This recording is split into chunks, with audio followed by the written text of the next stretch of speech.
Magandang araw po sa lahat. Ngayon pong araw ay tatalakayin natin ang tatlong uncommonly Filipino words. At ito po yung mga words na hindi natin masyadong alam yung meaning. So, let's go. So, ang una po nating word ay is ito. Ang marahuyo ay mahalinang mali, mabighani o maakit.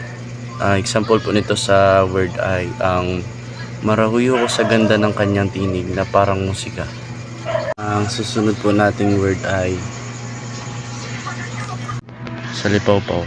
Ito po yung sinaunang tawag sa mga eroplano or yung mga aircraft na lumilipad po. Magagamit po natin siya sa sentence po. Example po, mabilis na lumipad ang salipawpaw sa bughaw ng kalangitan. Ang last word po natin ay ang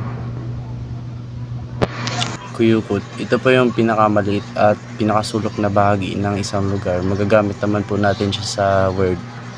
Example po, natagpuan nila ang pusa na nagtatago sa kuyukot ng lumang bahay. Ayun lamang po at maraming salamat po sa pagsubaybay sa akin.